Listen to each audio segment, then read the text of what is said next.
levantar uno en medio de la crisis más grande, cuando todo esté cerrado, cuando los decretos de muerte contra mi pueblo se hayan soltado. Yo voy a levantar a uno, voy a meter a Moisés dentro del sistema.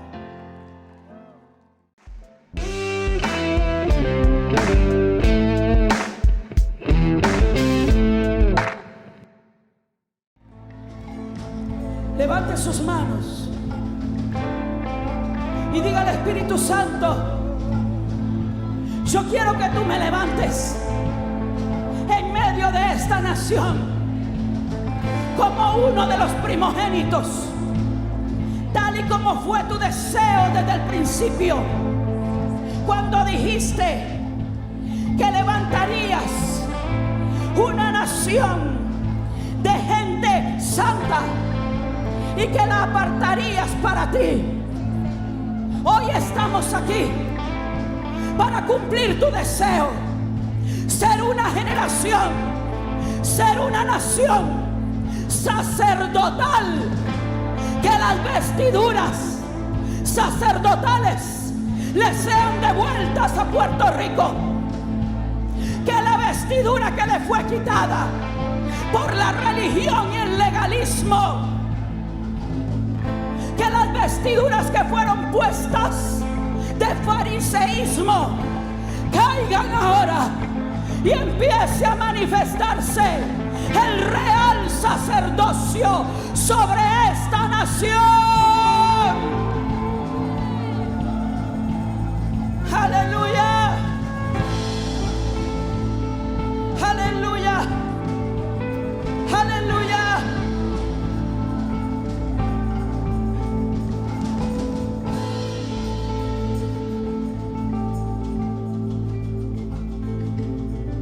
No vamos a cortar esto.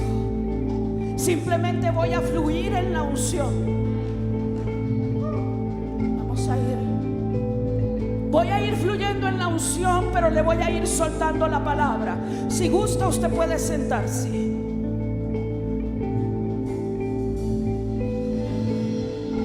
Porque hoy vamos a cerrar con algo poderoso aquí.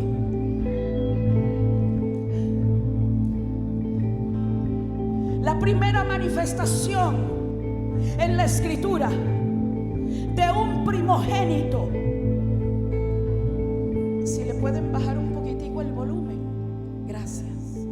La primera manifestación en la escritura de un primogénito nacido, porque hubo un primogénito que no nació, que fue Adán, que fue creado. Y ese primogénito que fue creado falló, ¿cierto? Me perdonan que esté descalza, no importa. No tengo ganas de ponerme tacones.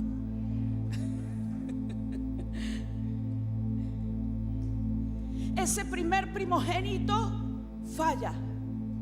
Un hombre que venía hecho made in heaven, hecho de la mano de Dios, al cual le fue soplado directamente por el Creador su espíritu para darle aliento de vida.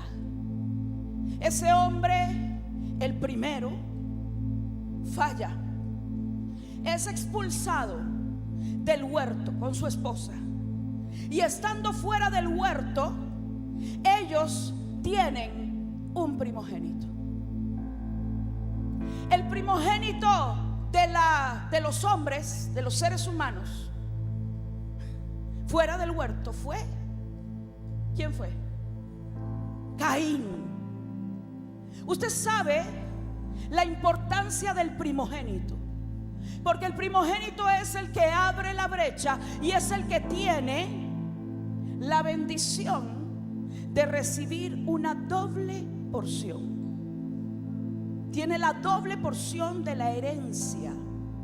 Ahora, Caín, cuando el Señor, porque yo creo que Dios puso eso en el corazón, no había una ley que les dijera ni a Caín ni a Abel que tenían que venir a presentar sus ofrendas y sus primicias delante del Señor. Dice la escritura que Caín era un agricultor. Si usted es un agricultor y le va a traer ofrenda al Señor, ¿de qué le trae ofrenda? Del fruto de la tierra. Abel era pastor de ovejas. ¿Usted de qué le traería ofrenda al Señor? De las ovejas. Sin embargo, hubo algo que desagradó al Padre, porque dice que Abel presentó un mejor sacrificio. Pero yo le preguntaba y decía: Señor, pero ¿cómo así? ¿Cómo así que Caín te desagradó a causa de la ofrenda que presentó? Si él, que iba a presentar vacas, si lo que producía era lo que la tierra le daba, el fruto. Y fue tanto preguntar y preguntar y preguntar que el Señor me dio acceso a una información. Y en esa información de la Torá que viene oral, decía esto: que Caín desagradó al Señor porque no fue que él le trajo el fruto que estaba en los árboles o en las plantas. Él le trajo el fruto que se había caído. Usted sabe qué era, obviamente tiempo después, según la ley, para qué servía el fruto de lo que se había caído. ¿Para quiénes era? Para los pobres. O sea que Caín le trajo al Señor la ofrenda de los pobres. Era como a los días de los discípulos con Jesús, cuando vino aquella mujer con el frasco de alabastro. ¿Usted sabe cuánto costaba un frasco de alabastro con perfume de nardo puro en aquellos días? Era el salario de un año aproximadamente. ¿Te puedes imaginar? Yo creo que en este momento no hay un perfume tan caro. Pongamos lo mínimo que puede ganar un obrero en este momento, que puede ser al año $20,000. Digamos que 10,000, digamos que 5,000. Y viene aquella mujer y quiebra el sello. ¿Y qué fue lo que dijeron los discípulos? Principalmente uno: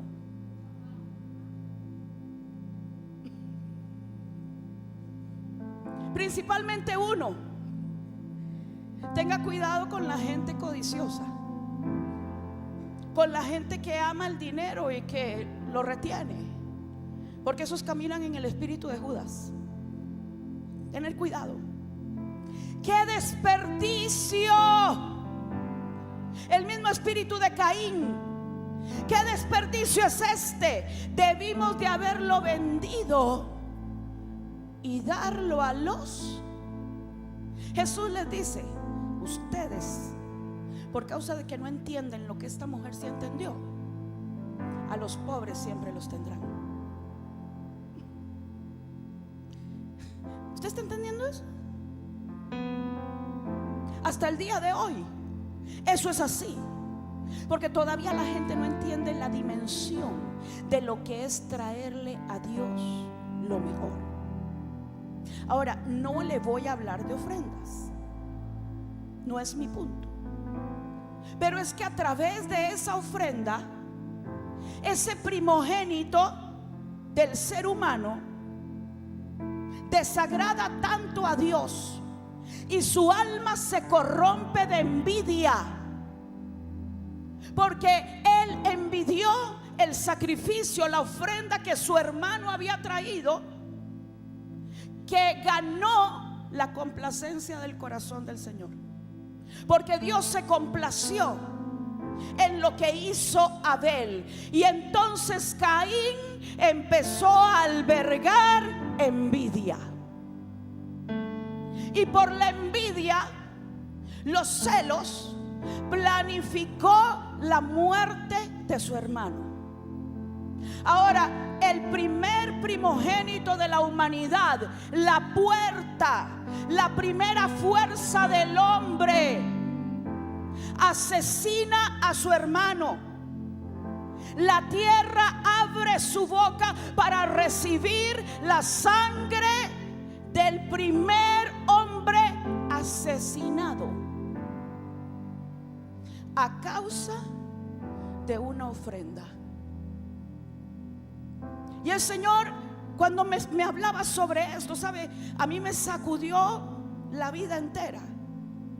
Me dijo: por eso Jesús dijo: si alguno tiene algo contra su hermano, vaya, deje su ofrenda, no la traiga al altar, porque no puedes traer una ofrenda manchada de sangre. Porque por causa de eso Caín perdió su primogenitura. ¿Sabe cuánta gente y cuántas ofrendas se reciben en los altares que están manchadas con la sangre de los hermanos?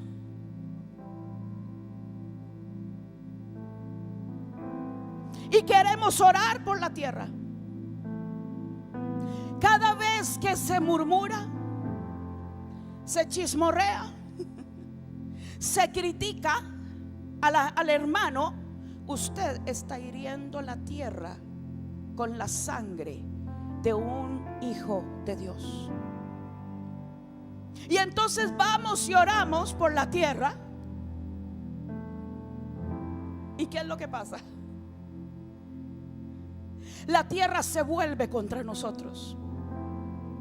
Y empieza a venir la oposición. ¿Qué le pasó a Caín? ¿Qué fue lo que el Señor le dijo? Maldito serás tú de la tierra, que abrió su boca para recibir la sangre de tu hermano. Uy, ¿por qué será que estoy sembrando, estoy trabajando y no me produce nada? ¿Por qué será que hago y hago y hago y hago y no pasa nada? Pero aquel otro veo que todo le fluye.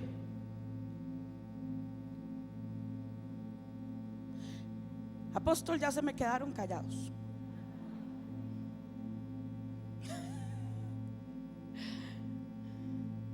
No entendemos los principios del reino.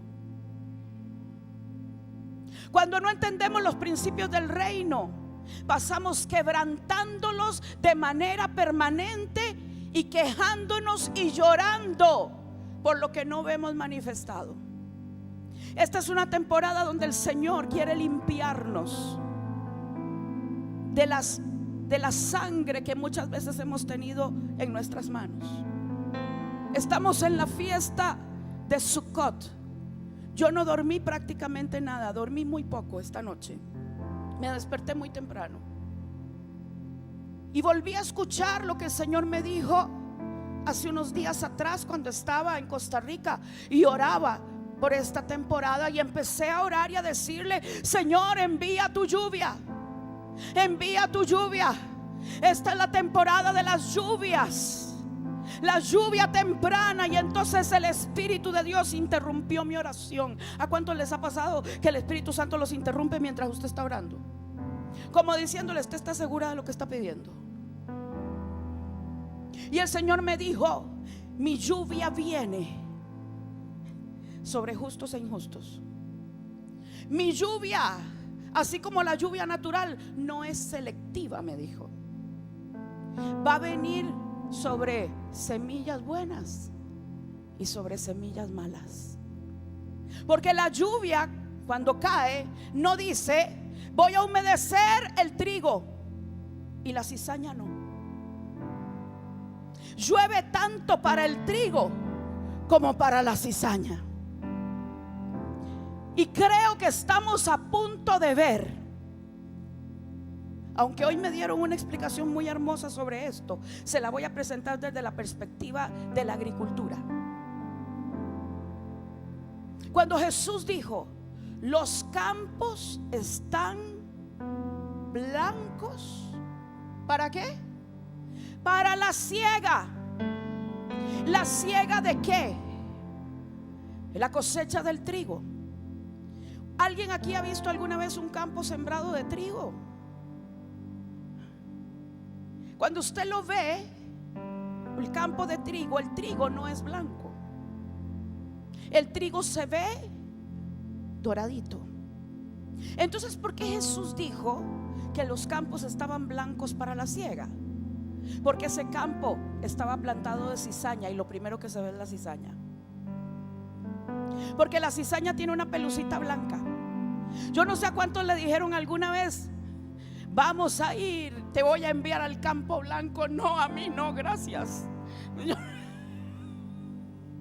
Yo creo que viene una lluvia, iglesia, escúcheme esto, que en las naciones, en las ciudades, en los sistemas va a hacer brotar semillas buenas, pero también se van a manifestar las semillas de cizaña. Porque es una de las señales. Porque esas semillas no pueden quedarse ocultas en la tierra, tienen que manifestarse. Porque cuando se manifiesten, los ángeles del Señor serán enviados a cortar de raíz lo que tiene que ser cortado. No se asuste, no tenga miedo. Cuando empiece a brotar la cizaña, tanto en medio de la iglesia como en medio del sistema, usted y yo nos vamos a asombrar donde Dios ha plantado muchas veces su trigo y donde ha sido plantada la cizaña.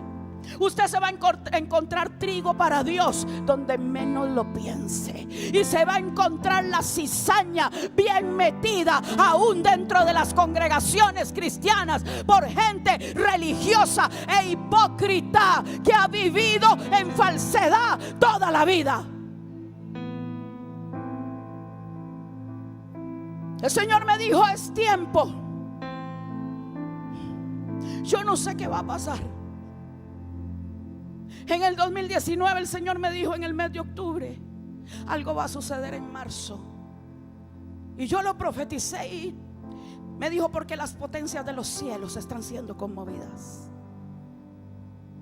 y lo que tiene que venir vendrá. Y empecé a profetizar eso. Estaba en Colombia. Estamos en la fiesta de Sukkot, y Él me dijo: va a llover sobre semillas buenas y semillas malas. Dile a mi pueblo que es hora de recibir cosechas, y que tengan cuidado con lo que plantan de aquí en adelante. Mire, yo quisiera venir aquí y decirles: el Señor los ama, los va a llevar al cielo, los va a volver a traer, les va a dar 1000 éxtasis y los usará en China, África. Pero el Señor no me ha dicho que diga eso. Él me dijo que viene la lluvia para hacer brotar las semillas que han sembrado. Sean de trigo o sean de cizaña. Y me dijo esto: diles que ciertamente hay oposiciones y ataques que vienen de Satanás, pero hay otros que no son ataques, son cosechas. Y por más que usted lo reprenda, no se va, porque todo lo que el hombre sembrare, eso también recogerá. Es mejor ser humilde y humillarse y decirle: Padre, yo reconozco que sembré mal. Yo pido, Señor, que la cizaña sea arrancada, que crezca rápido para que se vea, y entonces sea arrancada para que lo único que quede en mi campo sea el trigo. Sembramos mal y queremos recoger bien. El apóstol Pablo le dice a los Gálatas: no se engañen, no se engañen ustedes mismos, porque todo lo que siembran, eso va a ser su cosecha. No nos gusta escuchar esas cosas, ¿verdad? Pero yo no he venido aquí a mentirle a nadie. Yo le he dicho: Señor, revísame, yo necesito revisarme. Dios mío, esta mañana yo decía: Señor, límpiame, límpiame. Yo no quiero cizaña en mi campo. No quiero ninguna mala semilla. Por favor, ayúdame. Me imagino el montón de cizaña que debo de tener adentro. Necesito que me la manifiestes. O ustedes no, solo yo. Todos tenemos, ¿verdad que sí? ¿A cuánto nos ha crecido una matica por ahí? Es tiempo de que eso se manifieste, para que sea arrancado de raíz. Y el Señor enviará a sus ángeles para arrancar la cizaña y echarla en el fuego. Yo prefiero que me metan en un horno de fuego, porque dice que esa cizaña será echada en el horno de fuego. Yo prefiero que me metan en el horno de fuego y no perderme para siempre. Porque en el horno de fuego, a ti y a mí, lo que nos va a suceder es que nos van a quitar las ataduras. ¿Qué le pasó a Sadrach, Mesach y Abednego? Dice que fueron lanzados atados en medio del horno de fuego que ardía. Fueron atados con las vestiduras que le había proporcionado Nabucodonosor. Babilonia los vestía a ellos. Y fueron echados dentro del horno de fuego con las vestiduras babilónicas. Cuando salieron de ahí, fue porque Nabucodonosor vio y dijo: ¿qué es esto que yo veo? Yo veo 4 varones sueltos que se pasean en medio del fuego. ¿Qué fue lo que sucedió en medio del horno? En medio del horno lo que se quemó fueron las ataduras de Babilonia que tenían estos hombres. Ahí se manifestó el 4.º varón, no para sacarlos del horno, sino para desatarlos. Cuando viene un horno de fuego, no pidas que te saquen, pide que te desaten. Porque ahí es donde se quema lo que no te sirve, lo que a Dios no le gusta, lo que al Padre no le agrada. Es necesario que se queme todo aquello que tiene que ser quemado en nosotros. Y deja de estarle echando la culpa al diablo. Hoy lo publiqué en mi Facebook y lo puse: deja de estar diciendo y poniéndole marca diablo cuando es algo donde él no tiene nada que ver, sino nosotros a causa de nuestras acciones. ¿Me doy a entender? Somos una generación que el Padre quiere levantar como esa generación sacerdotal. Voy a seguir con esto. A partir de ese momento, Adán, Caín, primogénitos, abren una brecha, abren una puerta. Y a partir de ese momento, todo primogénito que venía con propósito, torció su camino. Ejemplo, ya le dije de Caín. ¿Y qué me dicen del primogénito de Abraham? El hombre que fue llamado por Dios a ser padre de multitudes. Dios escoge los lomos de Abraham para sacar de ahí una nación santa, un pueblo, un reino de sacerdotes. Pero ¿qué pasó? ¿Quién fue el primogénito de Abraham? Fue Ismael, no el hijo de la promesa. ¿Y cómo nace Ismael? Ismael nace porque un día doña Sara se puso a pensar mucho. Me puedo imaginar el consejo de la serpiente viniendo sobre Sara y diciéndole: tú no puedes, se te acabó, aunque Dios haya dicho, pero mira, Se acabó tu vida, tu lozanía, ya no puedes tener hijos. Vamos a buscar una solución humana, porque es que la serpiente siempre te va a susurrar cómo solucionar las cosas humanamente, para ver si logra torcer el ADN que Dios te ha dado y la asignación que el Padre depositó en tu espíritu. Por favor, escuche esto: Satanás no busca a cualquiera, él busca a alguien que tenga una gran promesa de Dios sobre sí. Y cuando encuentra a esa persona, le empieza a susurrar en el oído: tú tienes razón, es que esto es así. ¿Para qué vas a hacer esto? ¿Para qué vas a obedecer? ¿Para qué? Eso no es de Dios. Para sacarte de tu destino profético. Y entonces doña Sara le dice a su marido: mira, yo tengo aquí mi criada, se llama Agar, mira qué bonita. Y Abraham, ni lerdo ni perezoso, dijo amén. Pero había un problema. Abraham tenía un ADN. Escuche. Ahora, Agar no era cualquier egipcia. Dice la tradición oral de los hebreos que Agar era una princesa egipcia. Era alguien de la realeza, donde Abraham deposita la semilla de la promesa en el vientre de la princesa de la realeza de Egipto, trayendo la puerta y abriendo la puerta para que lo que nacería después, o sea, la descendencia de Isaac, quedara cautiva en Egipto.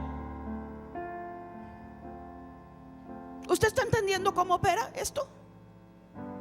Abraham, el hombre de las grandes promesas. ¿Cuántos aquí tienen grandes promesas? Usted, como nadie, tiene que cuidarse,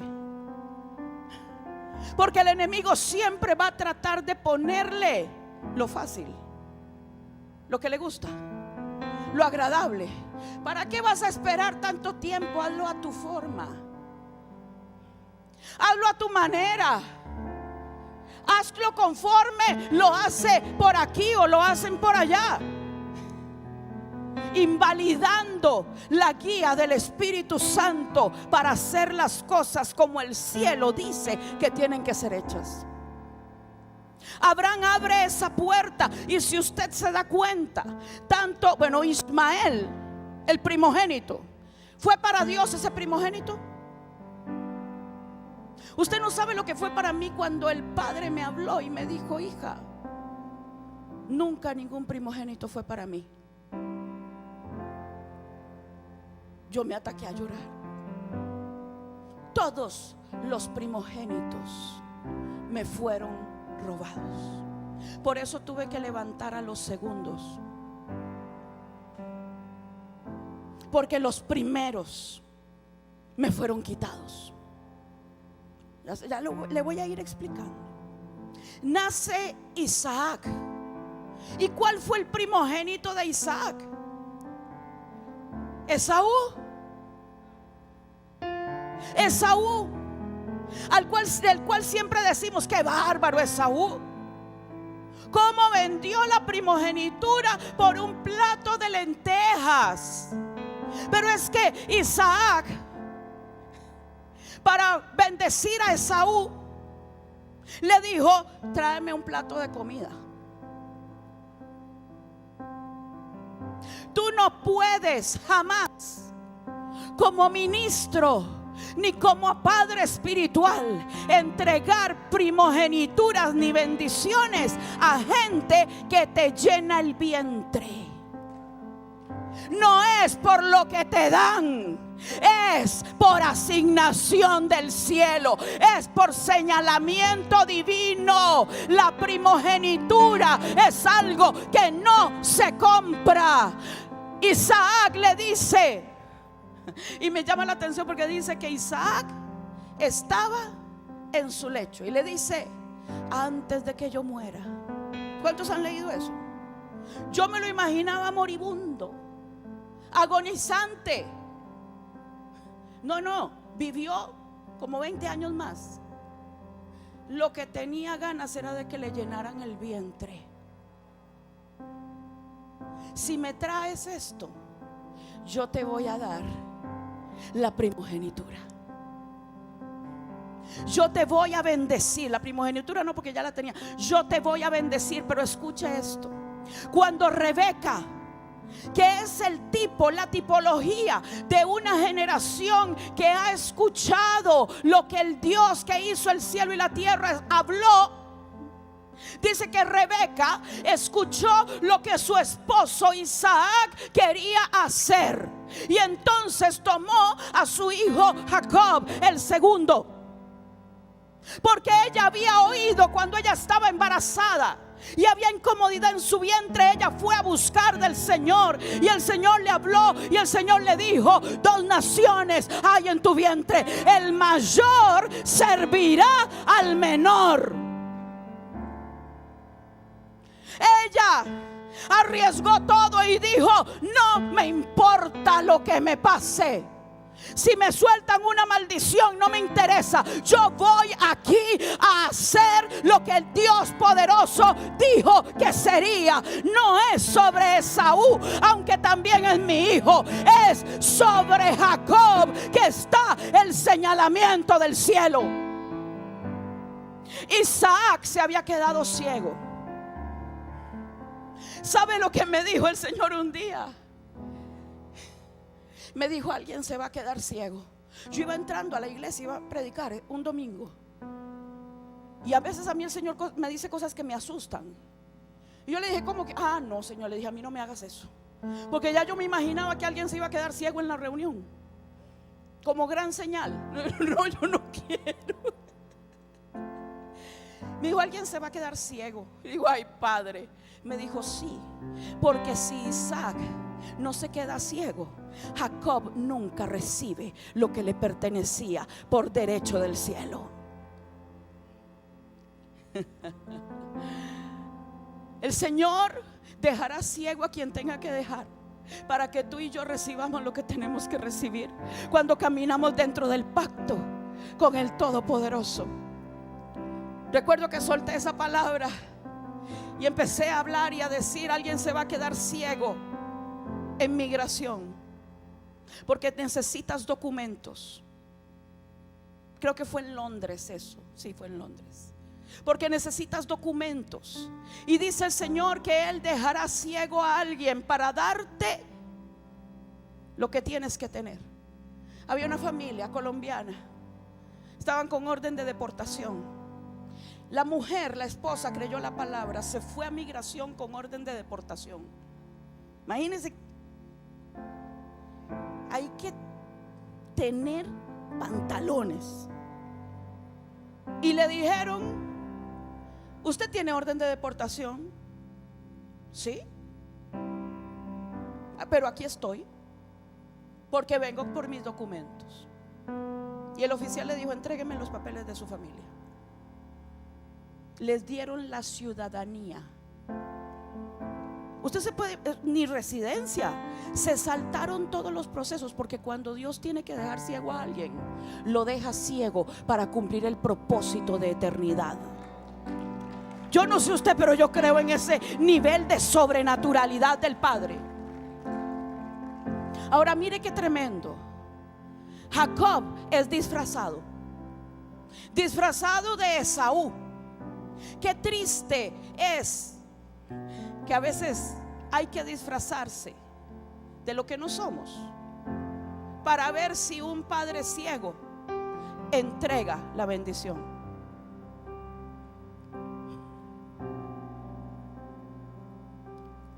Eso duele, ¿verdad? Porque muchas veces a quien se quiere dar la bendición es al que llena el vientre, no al que tiene la asignación celestial. Ahora la historia continúa. Jacob tiene a su primogénito. ¿Quién fue? Rubén. ¿Y qué hace Rubén? Dice la escritura que sube al lecho de su padre y se acuesta con la concubina de su padre. ¿Qué pasó con la primogenitura? Nuevamente un primogénito haciendo lo que no tenía que hacer. Y el Señor entonces tiene que venir por otro de los hijos, Judá. Tiene que venir por Leví, porque el primogénito de Israel torció su camino. ¿Me estoy dando a entender? Ahora, el anhelo del Padre era tener un reino de sacerdotes y de gente santa. La escritura siempre que habla de sacerdocio lo liga a la primogenitura. ¿Sabía usted que cuando el Señor manda a Moisés a hablarle a Faraón, se lo dije ayer, le dice: ve y dile a Faraón que deje ir a Israel, mi primogénito? ¿Qué era para Dios Israel? Era el primogénito. Pero también dice la escritura, esto por favor no me pierda el hilo de lo que le voy a decir ahorita. Israel era el primogénito de Dios, pero ¿cómo ese primogénito había llegado a Egipto? A causa de la puerta que Abraham había abierto, ¿verdad? Estamos claros hasta ahí, ¿cierto? Ok. Entonces el primogénito de Dios está cautivo en Egipto. ¿Y qué es lo que el Señor le dice? Voy a matar, Faraón, a tu primogénito, y voy a matar a los primogénitos. Voy a matar la primera fuerza de Egipto. Ahora, cuando el Señor mata, extermina a los primogénitos egipcios, dice la escritura: porque míos son los primogénitos desde el día en que murieron los primogénitos de Egipto. ¿En qué momento vinieron los primogénitos a ser de Dios? Cuando mueren los primogénitos de Egipto. Ahí el Señor dice: por fin los primogénitos son míos. Eso sucedió durante la fiesta de los panes sin levadura. Cuando viene la fiesta de los panes sin levadura, es el desatamiento de los primogénitos de Dios, del sacerdocio santo.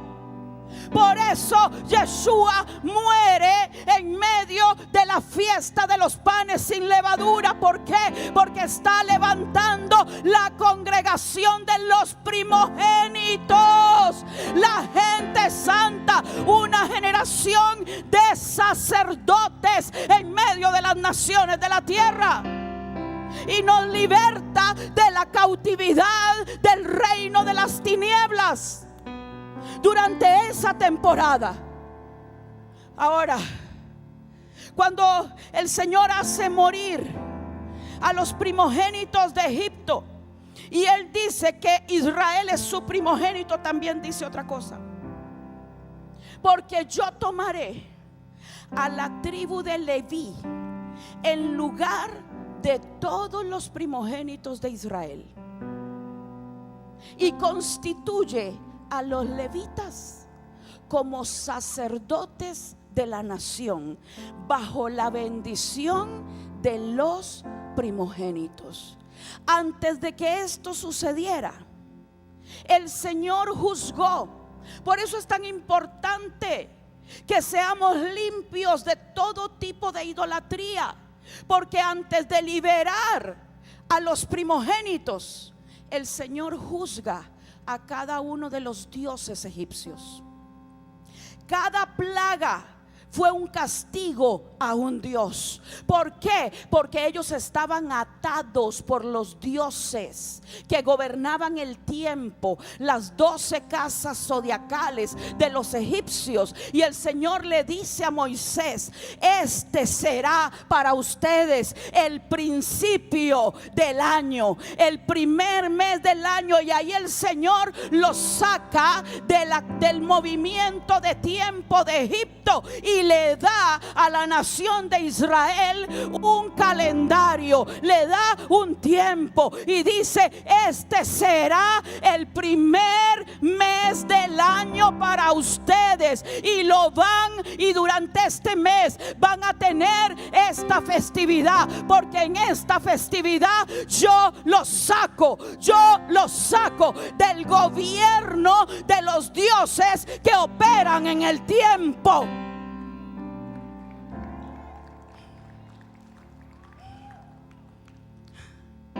Esto es tremendo, ¿cierto? Se le está abriendo un poquito más el entendimiento sobre todo esto. Es poderoso, ¿sabe? Para mí es un deleite. Cuando el Señor me hablaba de esto, yo era así: wow, no lo puedo creer. Qué impresionante. Antes de sacarlos de cautividad, les da un calendario.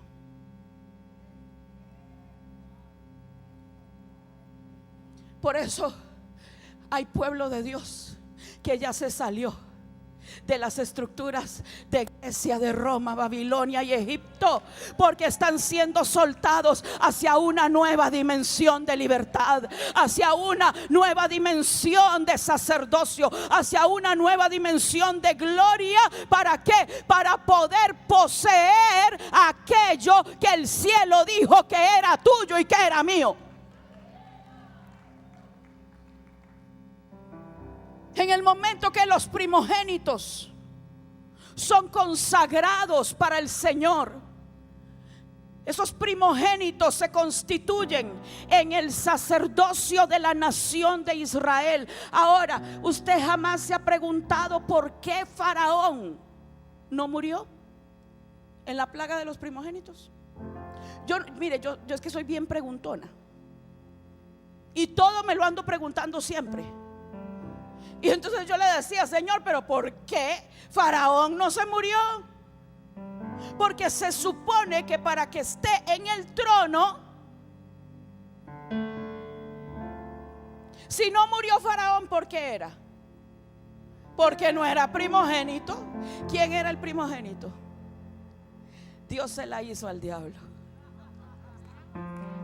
El primogénito era el adoptado hijo de la hija de Faraón, y el Señor se lo metió ahí mismo en el sistema. Hay una generación que el Señor está metiendo dentro del sistema para quebrantar desde adentro el poder de las tinieblas. El diablo se la hizo a Dios, Dios se la hizo al diablo. Me metiste a Agar, me metiste a Ismael. Yo tengo un Moisés. Para cada Ismael el Señor tiene un Moisés. ¿Sabe? Eso es impresionante, porque el enemigo le metió a una de la realeza egipcia en el ADN, y entonces el Señor dijo: esto no se queda así, esto no se va a quedar así. Yo voy a levantar uno en medio de la crisis más grande, cuando todo esté cerrado, cuando los decretos de muerte contra mi pueblo se hayan soltado. Yo voy a levantar a uno, voy a meter a Moisés dentro del sistema.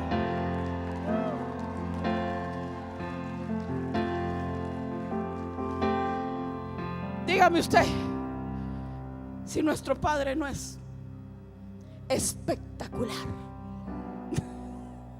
un estratega impresionante. Por eso Moisés tuvo legalidad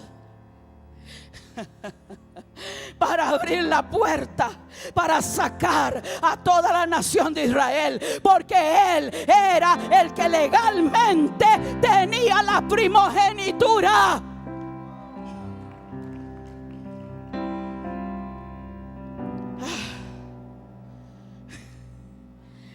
Ahora vamos a ir a Éxodo 19. Ya le puse la base. Ahora vamos a entrar un poquito en el tema de la selección de un pueblo y de una nación. Dios tiene celo por Puerto Rico. Esta nación es de Él.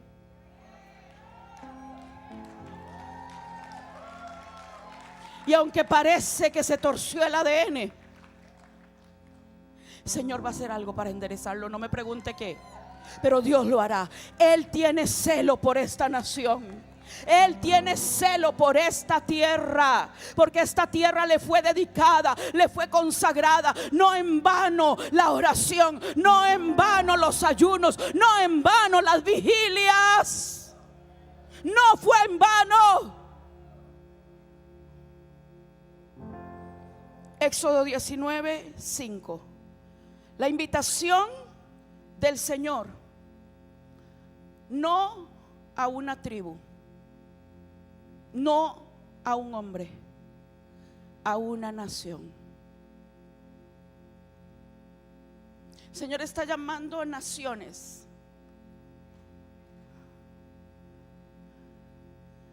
Si ahora, pues, si oyereis hoy mi voz y guardareis mi instrucción, vosotros seréis mi especial tesoro sobre, diga conmigo, sobre. Sobre, ¿qué significa sobre? Por encima, el que tiene autoridad, el que tiene dominio, el que tiene gobierno. Si ustedes escuchan, si ustedes Shema, si ustedes escuchan atentamente, van a convertirse en mi especial tesoro. Ahora, ¿qué es el tesoro de Dios? Dice la escritura que el Señor sacará de su tesoro las armas de guerra. Usted sabe que el tesoro de Dios es armamento militar espiritual. Dice que Él sacará de su tesoro las armas de guerra para combatir contra Babilonia. Martillo, mesón y armas de guerra. Pero hay una condición. Escuchen. Vosotros me seréis un reino de sacerdotes y una nación apartada o santa. Lo que pasa es que el concepto santo en muchos lugares es o sea, sí, tiene que venir uno así con el coro de fondo. Y el hermano o la hermana, yo me puse este vestido. Yo generalmente no uso vestido, pero aquí hace mucho calor. Ministro generalmente en pantalones. Esto no significa nada. Y me puse este porque yo dije, yo siento que el Señor me va a meter a danzar, así que más fácil, con más libertad lo puedo hacer.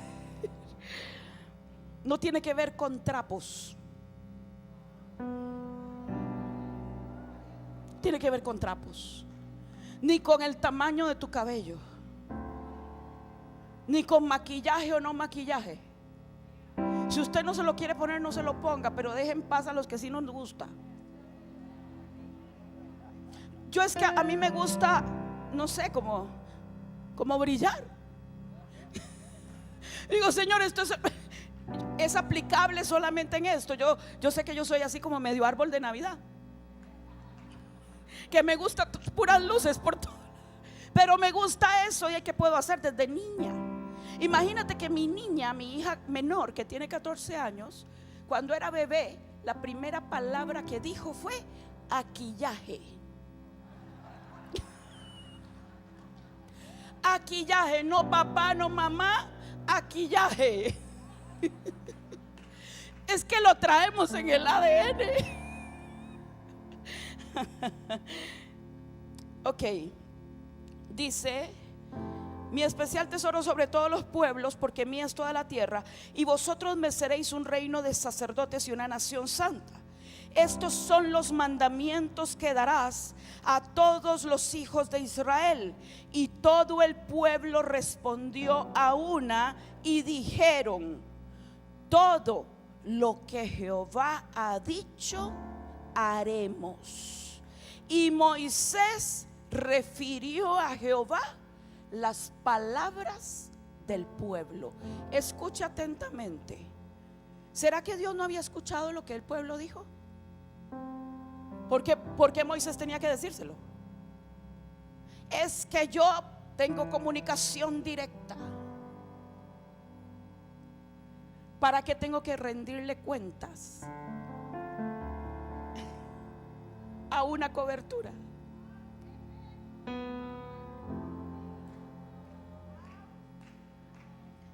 ¿Sabe? El Señor le habló a Moisés y le dijo: ve y dile al pueblo. ¿Usted cree que Dios no podía hablarles directo? Pero cuando Él tiene una asignación sobre un hombre o una mujer, constituye a ese hombre o a esa mujer la voz, pero también el que le va a tener que dar cuentas a él de lo que pasa en el pueblo. Entonces dice que Moisés se fue delante del Señor: Señor, yo sé que ya tú los oíste, pero como yo soy la autoridad que tú estableciste. El pueblo dice que sí, que ok. Y ahí se establece un pacto. Mire qué tremendo. Vamos a seguir leyendo esto. Perdón que esté leyendo en mi teléfono, pero no me dio tiempo de abrir la computadora. Dice: y Moisés refirió a Jehová las palabras del pueblo. Entonces Jehová dijo a Moisés: he aquí yo vengo aquí en una nube espesa, para que el pueblo oiga mientras yo hablo contigo. O sea que la voluntad del Señor era que todo el pueblo escuchara cuando Él estaba dictando la Torá. No solo Moisés. La condición para que la nación entera fuera un reino de sacerdotes era que escucharan atentamente. Todos. Dice: para que el pueblo oiga mientras yo hablo contigo, y también para que te crean para siempre. El pueblo de Israel dice: ok, lo aceptamos, perfecto. Pero mire lo que sucede en Éxodo 20, 18 y 19. Todo el pueblo observaba el estruendo y los relámpagos y el sonido de la bocina y el monte que humeaba, y viéndolo el pueblo temblaron y se pusieron lejos. Y dijeron a Moisés: habla tú por nosotros y nosotros oiremos, pero no hable Dios con nosotros, para que no muramos. Ese es el problema que tenemos hoy. La gente quiere que Moisés suba al monte para que les diga lo que Dios dice, porque ellos no quieren oír a Dios, porque no quieren morir. Porque cuando usted oye al Padre hablarle, yo no sé si a usted le pasa, pero a mí sí. La mayoría de veces que el Padre viene a hablarme, no viene a decirme: hija mía amada, reina de mi corazón. Él viene con unas exhortadas que me deja, pero así, parejita. Cuando Él viene, yo no sé si a usted, mire, a veces le he dicho: Padre, pero ¿por qué tú me hablas así? Pero es que sin misericordia. La primera vez que me habló así audible fue muy fuerte. Yo estaba tirada en el suelo llorando por una situación muy fuerte. y me estaban sacando de la casa por exceso de pago.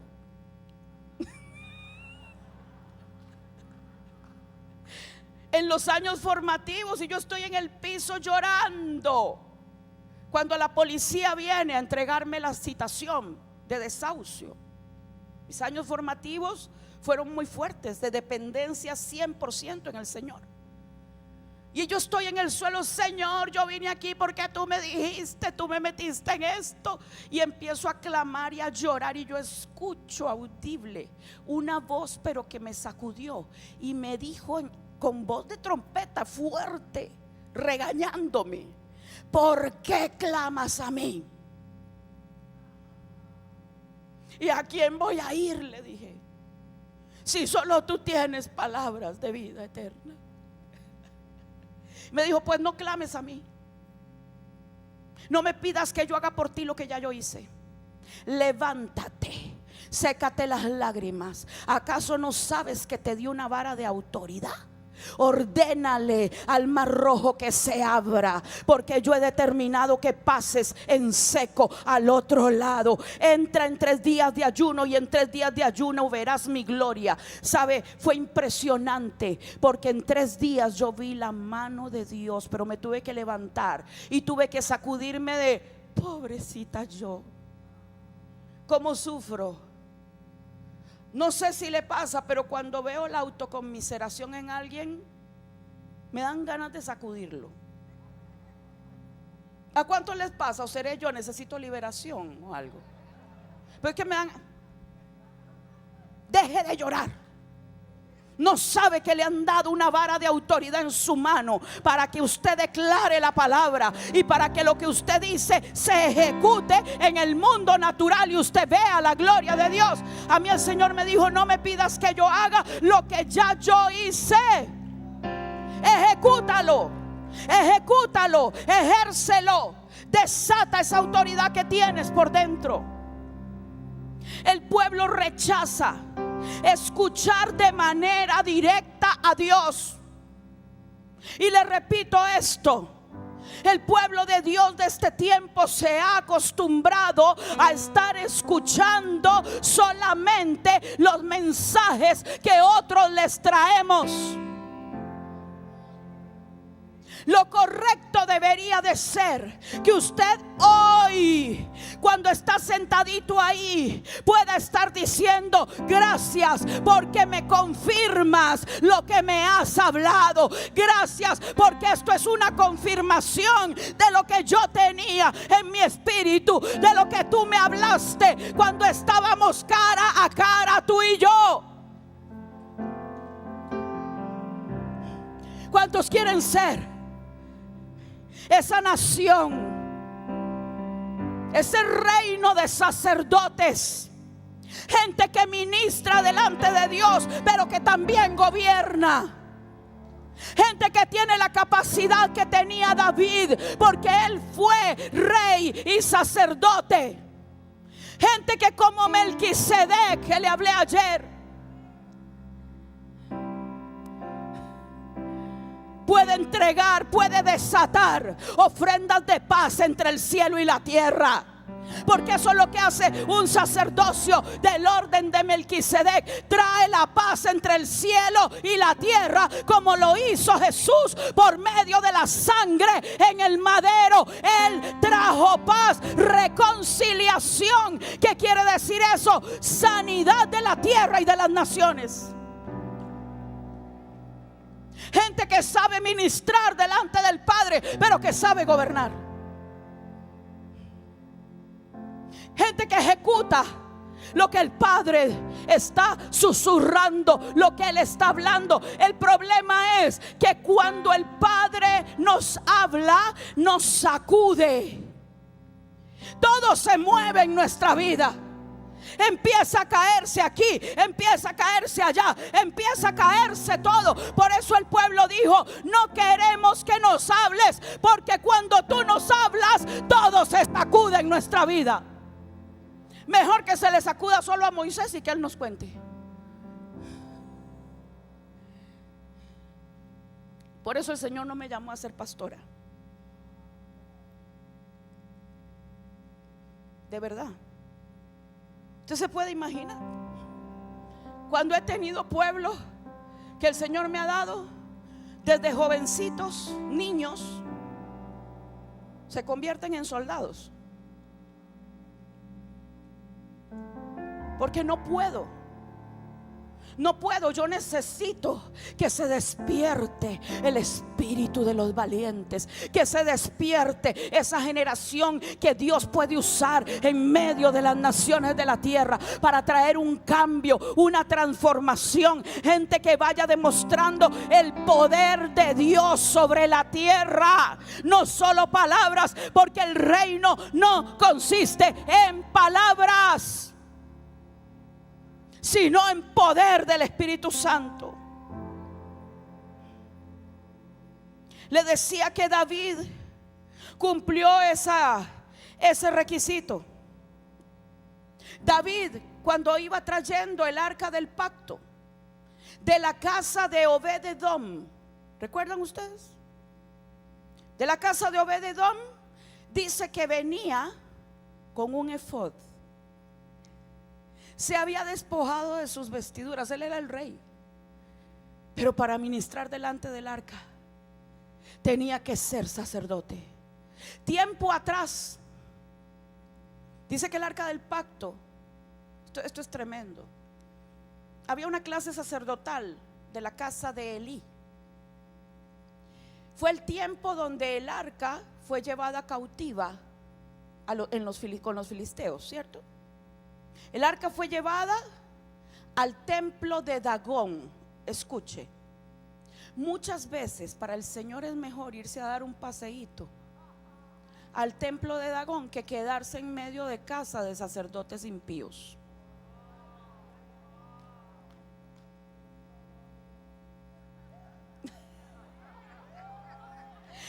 Me gustó ese acento.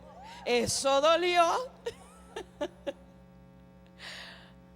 Es que era mejor para... ¿Usted cree que los filisteos secuestraron a Dios? ¿En serio?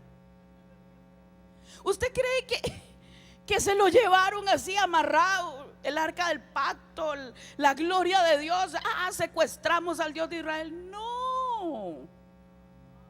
Lo llevaron al templo de Dagón para que la gloria de Dios derribara a Dagón, para que Israel entendiera que Dios se vale por sí mismo y que cuando hay un sacerdocio impío, Él prefiere ir a dar un paseo a la casa de los dioses falsos.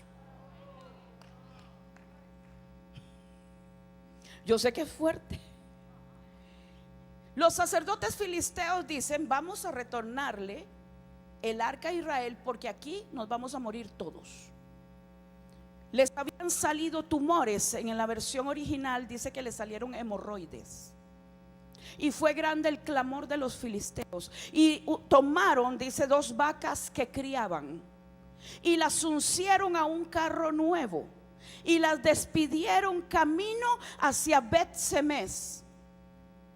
Las vacas iban bramando. ¿Por qué iban bramando? Porque los terneros estaban encerrados, los becerros estaban encerrados en la casa. Era hora de alimentarse, pero ellas no podían devolverse. Un día el Señor me dijo, yo estaba en un avión y le dije: no me quiero ir, tenía que irme por un mes. Y tenía a mi hijo que hoy tiene 22 años, era un bebé. Y le dije: Señor, yo no quiero ir. Yo no quiero ir. Y el Señor me dijo: necesito las vacas.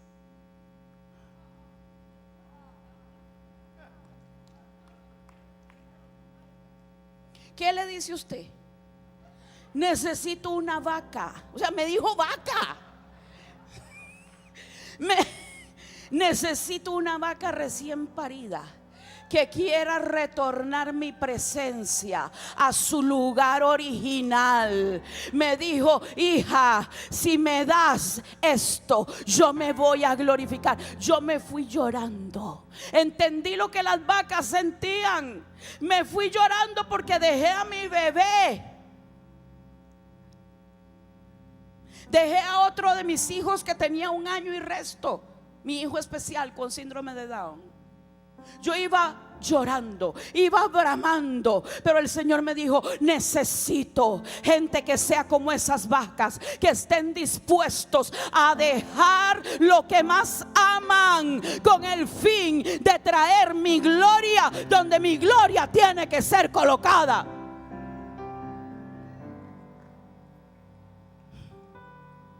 Cuando llegaron las vacas a Bet-Semes, las tomaron y las sacrificaron. Y los hombres de Bet-Semes, que según se cree era una zona levítica, pero como el sacerdocio estaba corrupto, todo lo demás se había corrompido también. Dice que los hombres de Bet-Semes vinieron y destaparon el arca, y cayeron muertos. No me acuerdo, Starling, como cuántos eran, como 17,000 por ahí, es que no me acuerdo, más o menos. Una cantidad impresionante de gente que muere.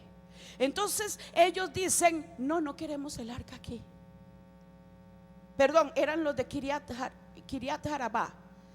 La llevan el arca después entonces a Bet-Semes. Y cuando Bet-Semes, dice que están en Bet-Semes, el arca llega a la casa de Abinadab, y toman a su hijo Eliezer y lo consagran.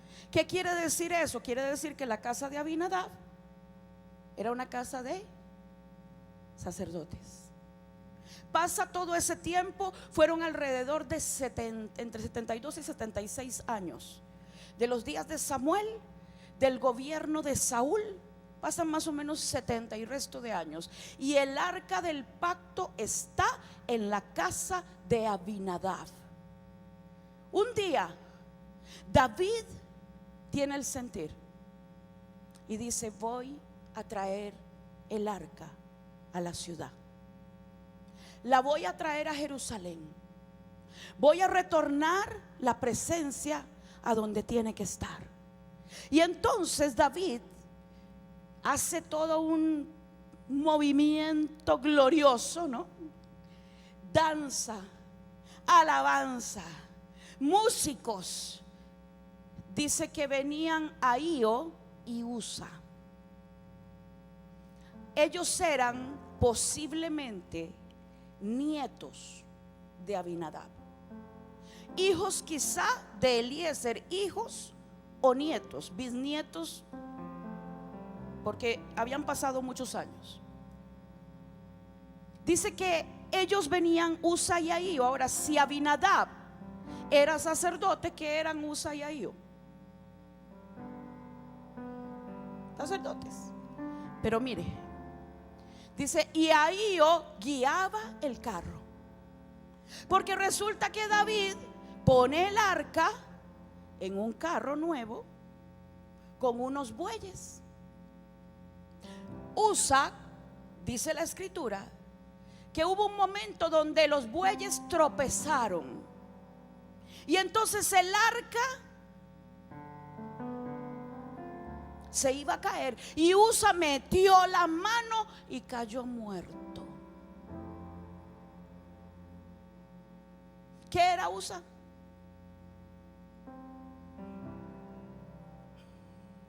¿Qué hacían los sacerdotes?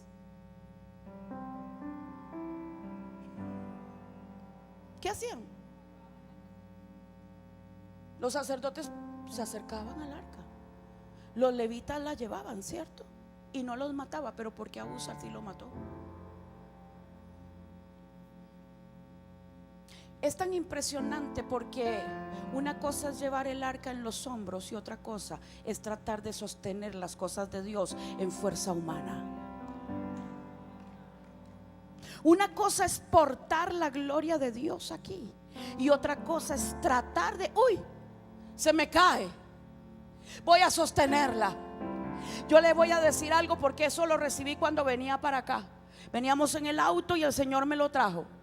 Hay cosas que van a tener que morir porque han tratado de sostener cosas que son de Dios con fuerza de hombre. Y en este tiempo eso morirá. No podrá seguir en pie aquello que se sostiene con la fuerza humana y no en los hombros de un sacerdocio de integridad.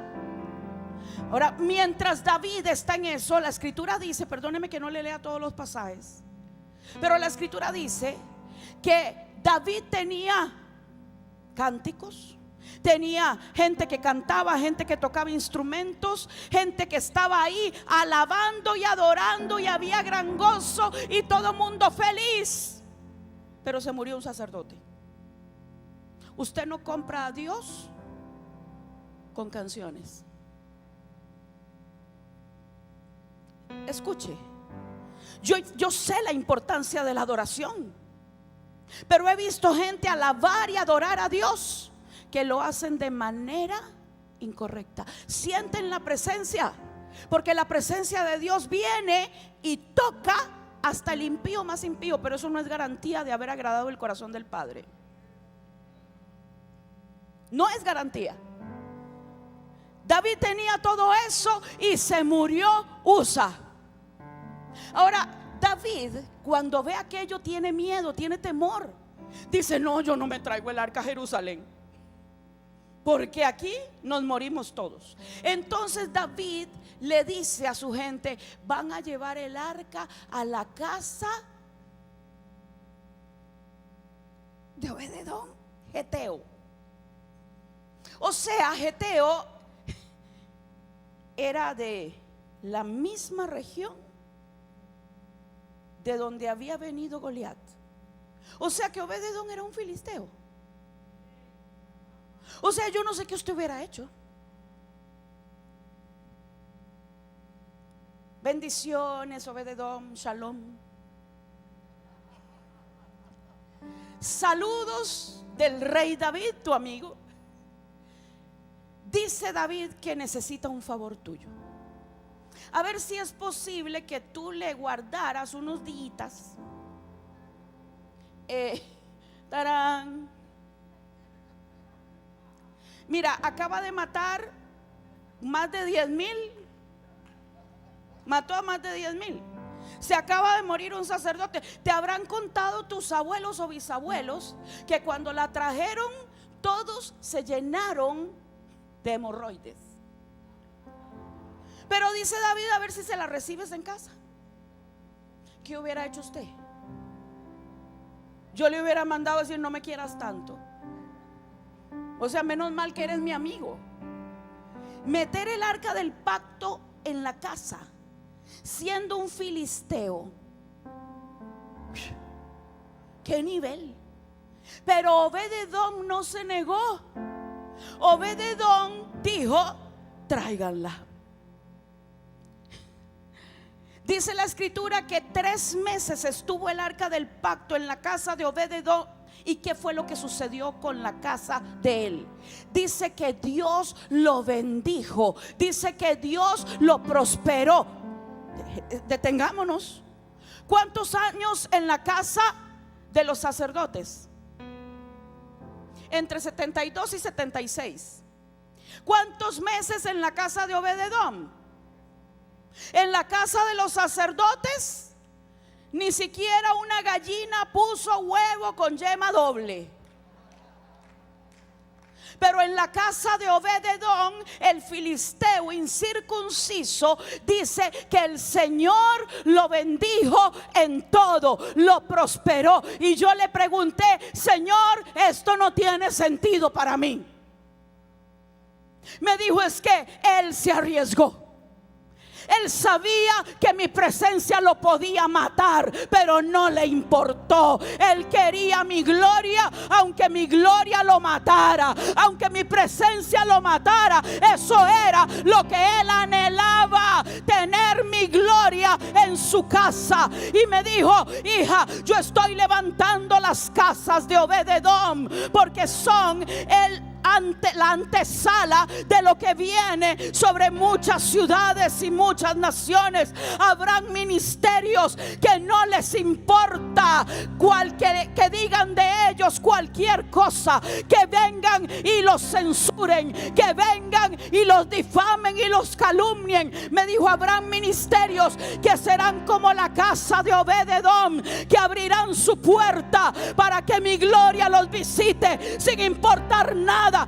Ellos serán la puerta, ellos serán la antesala antes de que mi gloria llegue a la ciudad y a la nación, como cuando David llevó el arca hacia Jerusalén. Porque me dijo el Señor, mi deseo es que mi gloria llegue a las ciudades y a las naciones de la tierra, no solo que se quede mi gloria en las 4 paredes del templo.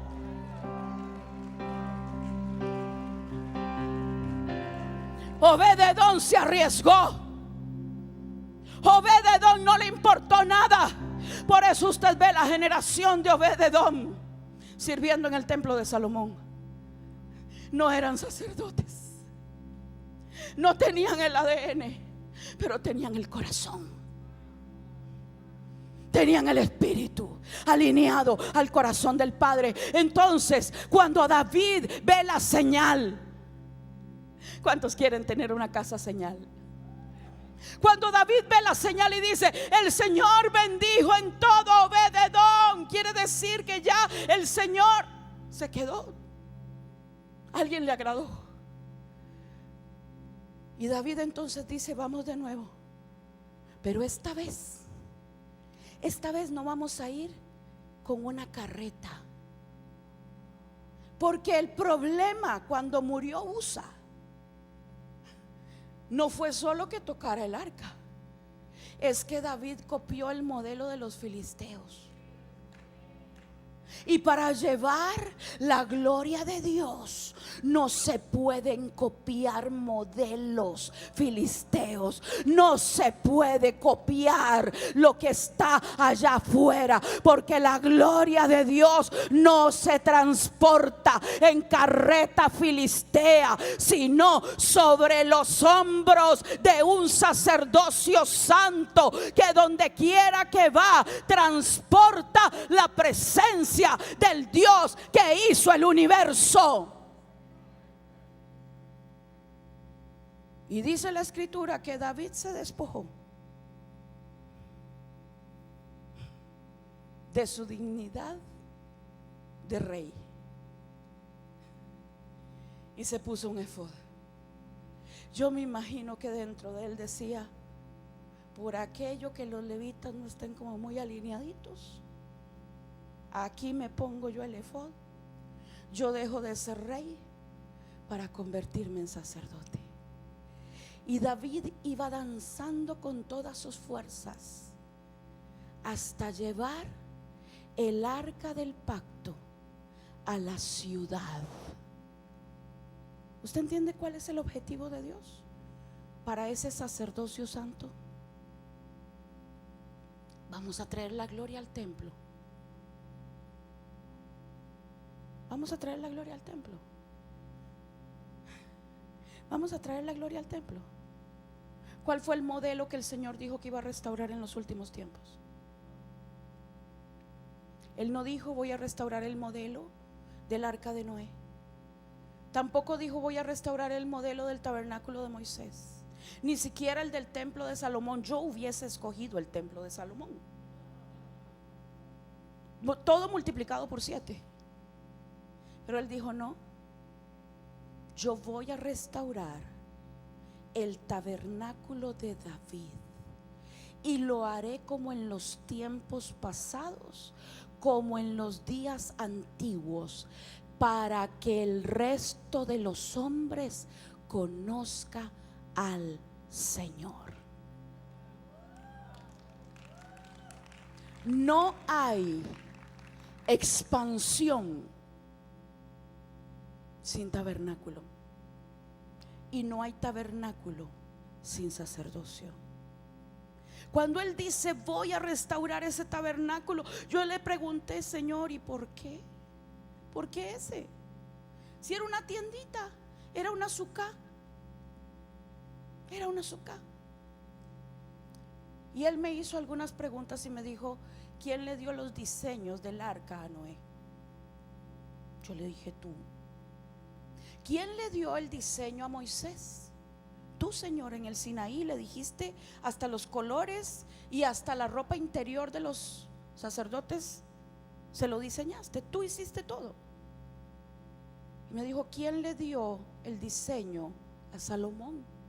Dijo: pues se lo dio David a través de lo que tú le mostraste a David para el templo. Y me dijo: ¿quién le dio el diseño a David? Dije: pues no, nadie. Me dijo: por eso, porque nació en el corazón de un adorador que conoció mi anhelo y sabía que mi corazón late por ciudades y por naciones. David, el hombre conforme al corazón de Dios, descubrió el anhelo del Padre. ¿Cuántos quieren ser un sacerdocio santo? Ahora cierro con esto. ¿Por qué es importante un sacerdocio santo en justicia? Ayer les hablé un poquito de la justicia, ¿verdad? ¿Recuerdan ustedes en los días de Daniel que dice la escritura, mientras Belsasar mandó a traer los vasos del santuario de Dios que estaban cautivos en Babilonia? Dice que vino una mano y escribió en la pared: Mene, Mene, Tekel, Uparsin. ¿Qué? ¿Qué quiere decir eso? Tu reino ha sido hallado falto. Y el Señor me habló y me dijo: cada nación tiene una balanza donde son pesadas las ciudades y las naciones. Y me dijo: para que una balanza funcione necesita un peso. En aquellos días las balanzas eran de dos, ¿cómo se llaman esto? Dos platitos, ¿sí? Como lo que ponen en las cortes de justicia, ese tipo de balanza. Lo que era pesado tenía que tener un contrapeso para poder definir qué pesaba más. Y el Señor me preguntó: ¿con qué pesé yo a Babilonia? Tu reino ha sido pesado en balanza y ha sido hallado falto. ¿Quién fue el peso en la balanza? El reino de Babilonia, el reino de Belsasar fue puesto en la balanza de Dios.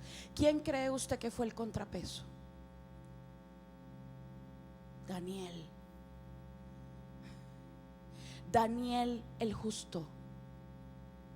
Y entonces, ¿qué pesó más? En ese momento fueron recordadas delante de Dios todas las veces que Daniel padeció por ser obediente a Dios. Y fue usado como un instrumento de justicia para juzgar el imperio babilónico. Por eso es tan importante que el sacerdocio de Dios camine en integridad, porque usted y yo vamos a ser usados como peso en la balanza. No admitas injusticia. No admitas injusticia, ni en ti ni la toleres, para que pueda ser usado como el peso en la balanza. Jezabel gobernó, mató profetas, persiguió a Elías y parecía que Dios no hacía nada, hasta el día que Jezabel se metió con un justo. Mató cientos de profetas. levantó altares a Baal y a Acera, y era como que el Señor no hacía nada. Tocó a Nabot el justo, y Dios le dice a Elías: ahora sí, levántate, porque yo no tolero la injusticia. Si hay algo que el Señor odia, es la injusticia. Por eso no podemos pedir que se vaya la corrupción política si hay corrupción dentro de la casa de Dios. Por eso no podemos pedir que se limpie afuera si primero no se ha limpiado adentro. Porque si no, vamos a seguir como ha sucedido por años, orando y orando y orando y orando y viendo resultados, pero como con cuentagotas. Yo no quiero seguir viviendo esa dimensión. Yo quiero vivir la dimensión que vivió Jesús. Él hablaba y se ejecutaba, porque Él fue el justo de los justos. Dice la Escritura que en el tiempo final se va a levantar Daniel. ¿Y para qué se va a levantar? A juzgar. Es gente que puede ser usada por el Señor como peso en la balanza para medir ciudades y naciones. Esto que le estoy hablando es serio. Ahora vayamos rápidamente, y ya ahora sí con esto finalizo. Libro de Malaquías. ¿Para cuántos de ustedes ha sido una guerra constante estar batallando contra todo lo que tiene que ver con hechicería, con brujería, con todo esto? Aquí en Puerto Rico hay de todo eso. ¿Cuántos quisieran ver eso arrancándose de su nación? Porque eso contamina la tierra. Ya le voy a dar la escritura, deme un minuto, por favor.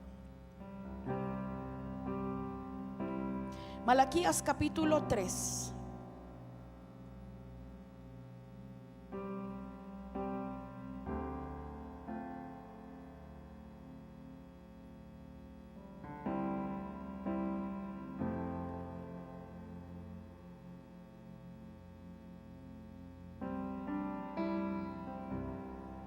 Deme un segundito que estoy.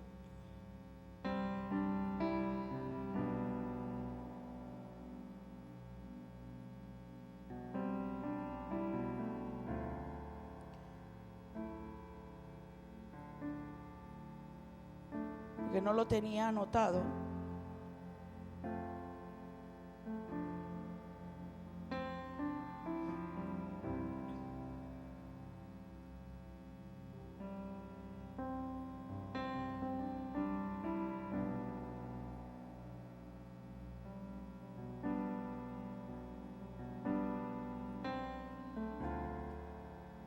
Ya lo voy a encontrar. Se me perdió.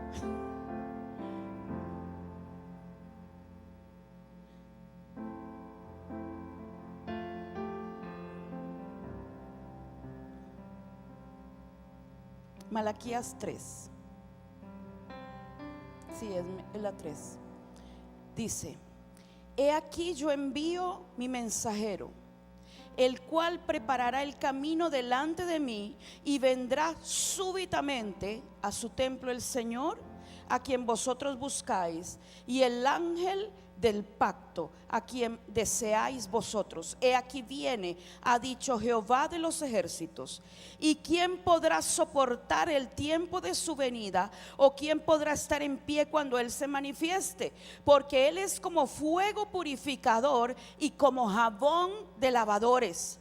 Y se sentará para afinar y limpiar la plata, porque limpiará a los hijos de Leví, los afinará como a oro y como a plata, y traerán, ¿qué cosa? Ofrenda en justicia. ¿Quiénes eran los levitas? Los primogénitos, ¿cierto? ¿Qué fue lo que hizo el primer primogénito del hombre? Presentar una ofrenda que desagradó el corazón de Dios. Ahora, los levitas estaban para presentar ofrenda, pero no cualquier ofrenda. Dice, y presentarán ofrenda en justicia. 4. Y será grata a Jehová la ofrenda de Judá y de Jerusalén, como en los días pasados y como en los años antiguos. Verso 5, léalo conmigo. Y vendré a vosotros para juicio, y seré pronto testigo contra los hechiceros y adúlteros, contra los que juran mentira y los que defraudan en su salario al jornalero, la viuda, al huérfano y los que hacen injusticia.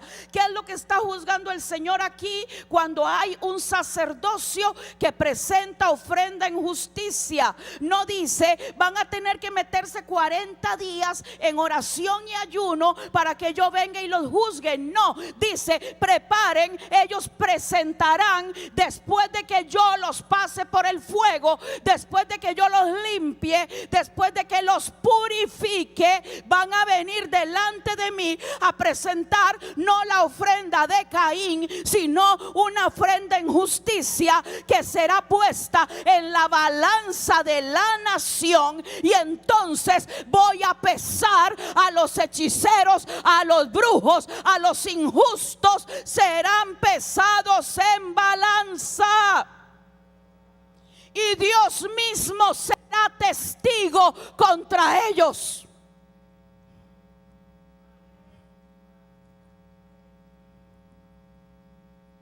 En el 2019, Señor empezó a revelarme esto de la justicia.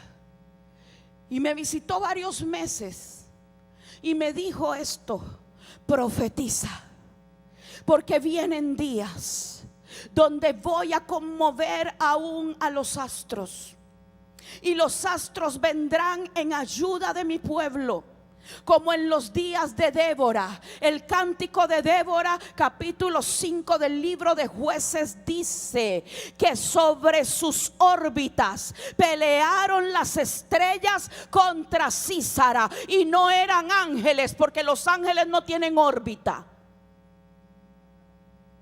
¿Y cómo sabía esa mujer que vivió hace miles de años de la existencia de las órbitas? Porque Dios, el Espíritu de Dios, se lo reveló. Ella vio en el Espíritu lo que había pasado aún en el universo, donde los astros que cuentan, dice, el cielo cuenta la gloria de Dios, y el firmamento anuncia la obra de sus manos.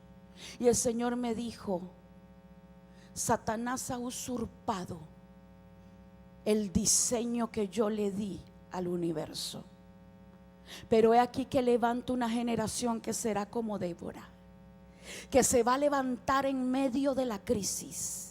Y aún los astros vendrán y se alinearán para pelear las batallas espirituales, porque toda mi creación va a ser liberada. Y me tuvo meses diciendo y decretando y estableciendo el juicio contra todo agorero, contra todo hechicero. Pero me dijo: viene un juicio sobre los astrólogos que han usurpado mis diseños.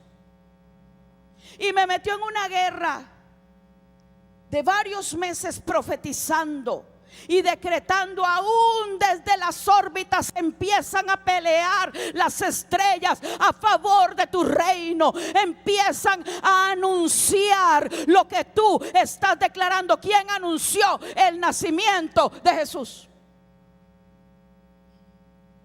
¿Quién? Ay, profeta, usted está hablando astrología. No, lea la Biblia. ¿Y a quiénes trajo esa estrella?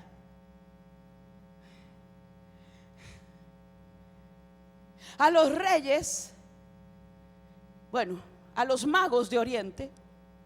¿Y con qué los trajo? con las riquezas para financiar el ministerio que luego sería desatado. Todo eso ha sido robado.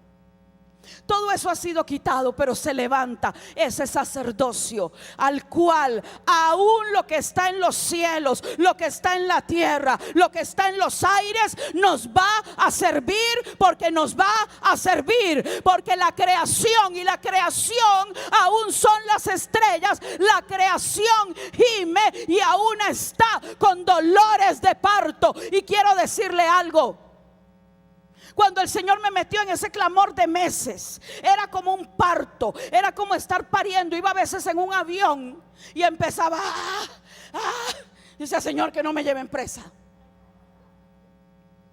En aeropuertos iba como una leona. Y para peores, todavía no estaba la mascarilla. Ahora por lo menos puedo disimular puedo entrar a cualquier lugar y empezar bla, bla, bla, bla, y nadie se da cuenta. Pero ¿sabe lo que sucedió? En esos días que el Señor me metió en eso, no era solo yo. De repente me doy cuenta que el Señor tenía varios profetas en lo mismo. ¿Y sabe quién se murió? De aquí. Yes. En esos días, después Franklin Rodríguez de Colombia, estuve con él y me dice: profeta, estoy en una guerra contra los astros y esto. Digo: no me diga, yo estoy en lo mismo. Me dice: y en esos días muere Walter Mercado. Le digo: exacto, me tenía a mí el Señor en lo mismo. Cuando vemos las noticias, muere Walter Mercado. Pero ¿dónde está el sacerdocio que tomó el lugar?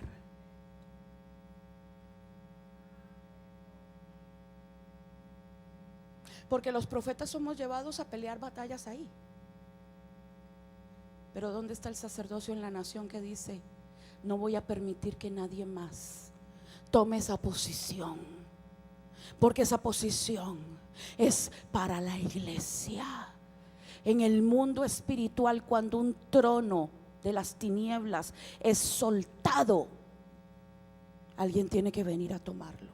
Si no viene alguien de las tinieblas y lo toma, y después nos cuesta volver a sacar aquello que se sentó. ¿Me doy a entender? ¿Está usted listo para decirle al Espíritu Santo: aquí estoy, toma mi vida? Yo sí quiero escucharte.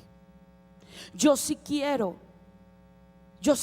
escuchar tu voz, aunque tiemble todo a mi alrededor, aunque se sacuda todo. Yo quiero ser como Obed-Edom. Me voy a traer tu gloria aunque me mate. Póngase de pie.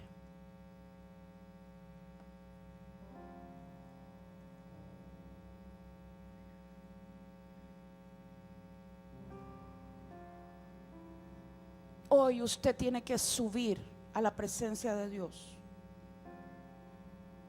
no como individuo.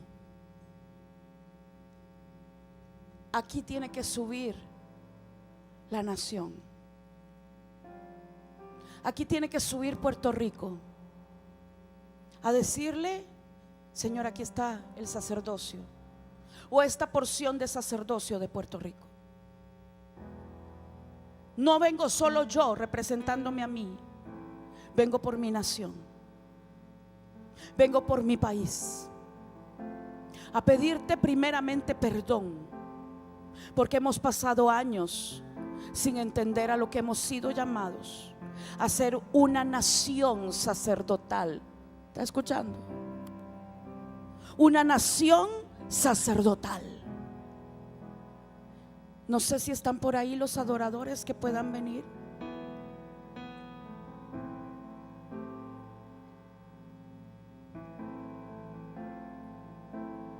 Vamos a adorar un momento al Señor.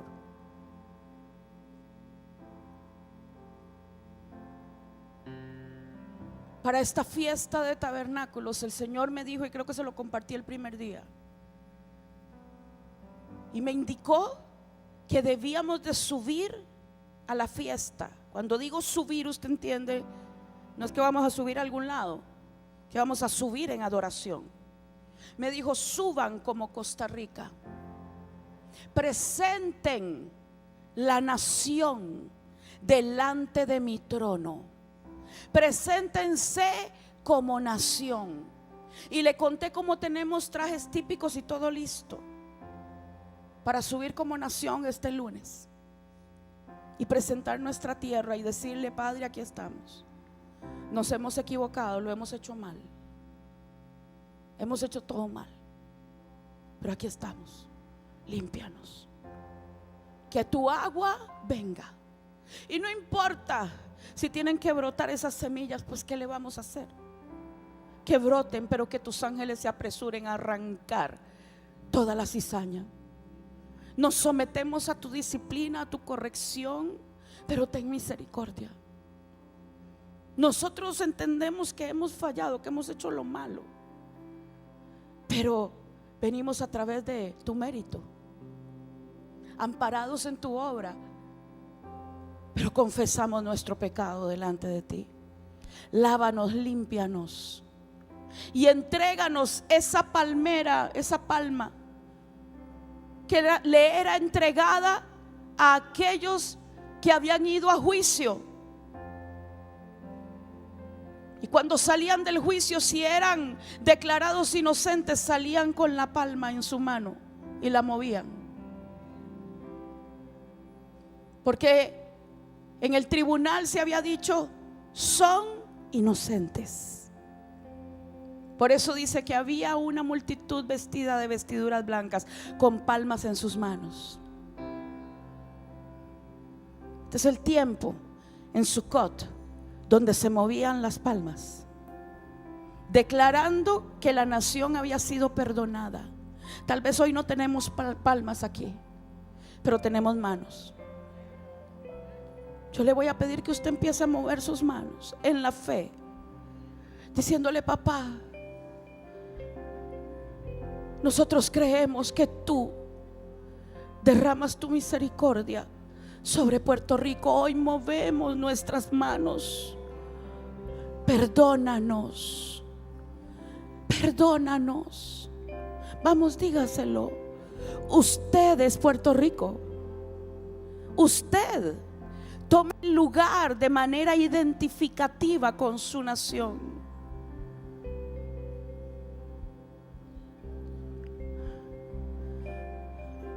Apóstol, si es posible que usted pueda guiar esta oración de dedicación como puertorriqueño, para consagrar este sacerdocio, y levantemos un altar en este día,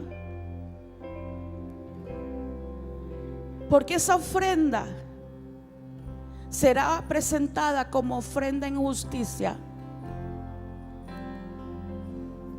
Todavía no lo va a hacer en el momento que se lo indique, pero hoy Puerto Rico va a traer ofrenda en justicia delante de la presencia del Señor. No más hijos de Elí, no más Usas.